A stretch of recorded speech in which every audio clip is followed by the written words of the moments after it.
ఓ దిక్కు సర్కారు zero ticket పెట్టి మహిళలకు ఉచిత బస్సు ప్రయాణం అనుకుంటానే మొగళ్ళ తాన డబుల్ ఛార్జీలు వసూలు చేస్తున్నదట. అగో అట్లెందుకు చేస్తుంది? ఇప్పుడు టికెట్ రేటు పెంచుడేంది? ఇంతకు ఏ రూట్లో పోయే బస్సుల ఎక్కువ ఛార్జీలు వసూలు చేస్తున్నారు అంటారా?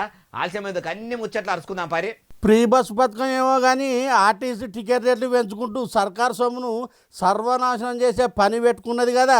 ఒకటే రోజు పొద్దు టికెట్ రేటు మాపో టికెట్ రేటు అనుకుంటూ పొద్దు ఎట్లా తిరిగితే రేట్లు కూడా అట్లా మార్పులు వస్తున్నాయట. నష్టాలలో ఉంటేనో కష్టాలలో ఉంటేనో అది ముందుగాల చెప్పినాకనే టికెట్ రేట్లు పెంచుతారు. చెప్పక చేయకపోవడు పెంచుడేందంటారా? చూడుర్రి,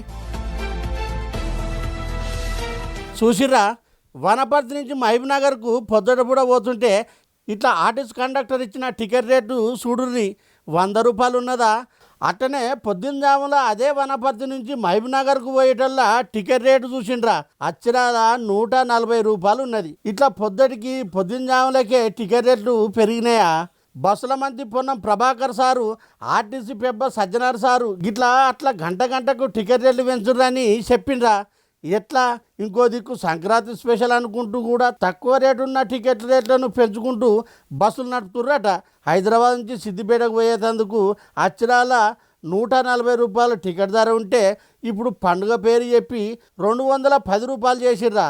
అయ్యా సజ్జనార్ సారు, మీరు సోషల్ మీడియాలో మస్తు సలహాలు సూచనలు చేస్తారుగా, మరి టికెట్ రేట్ల ముచ్చటేందో కూడా పబ్లిక్కు చెప్పండి. ఇది ఆర్టీసీ చేస్తున్న కొత్త దందనా? ఇట్లా రేట్లు పెంచి ఫ్రీ బస్సు పైకం మొత్తం ఎలా తీసుకోవాలనుకుంటుర్రా? ఎట్నో అంటుర్రు ఈ ముచ్చటిన్నోళ్ళు.